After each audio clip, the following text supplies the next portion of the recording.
I think a lot of that is due to gossip, comments.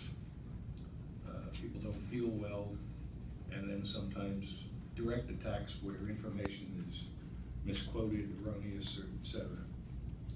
And I'd like to address two articles that appeared in our Pottstown Mercury recently.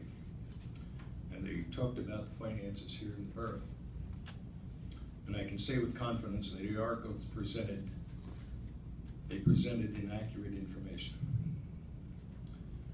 First, the wages that were used as the basis for Mr. Hylton's comparisons were not comparable. Mr. Hylton used W-2 wages in 2012 and compared them to 2015 gross compensation. It would have been more accurate to compare gross compensation for each year. However, to accurately determine the percentage of increase in salaries of the employees whose salaries he compared, their individual hourly rates should have been used. As more of an explanation, W-2 wages are net of pre-tax deductions such as health care, pension, and deferred savings. As such, the level of deductions varies by employee, and deferred savings can substantially reduce W-2 earnings. W-2 wages are not an accurate means to determine actual employee compensation levels. Using total gross compensation, on the other hand, will give you an accurate representation of what individual employees are paid in a given year.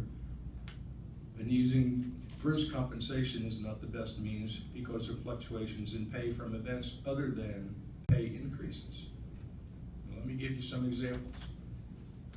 Contractual increases in lump sum payments, such as police longevity payments, or one-time lump sum incentive payments, avoiding base rate increases. Overtime payments based on staffing levels and weather, such as in 2012, the police department was understaffed by 14 officers, resulting in excessive overtime to cover shortages of officers on the street. And in 2015, our crews dealt with one of the worst winters in history, resulting in excessive overtime for snow removal and water main breaks. Contractual steps in job rates, progressive steps in pay paid based on time on the job, and actual changes in job positions, promotions, internal transfers, etc. To further clarify, our finance department staff compared the results cited by Mr. Hylton for a management employee, a police employee, and a civilian non-uniform employee to what the results would have been had he performed a more reliable comparison. First, a management employee who by Mr. Hylton's calculations showed a pay increase of 50% between 2012 and 2015. Using gross compensation for 2012 and 2015, the management employee's increase in total gross pay drops to 11.3%, not 50. Comparing that same employee's hourly rate, the increase over that time was a mere 4%. Second example, a police employee who by Mr. Hylton's calculations showed a pay increase of 40% between 2012 and 2015.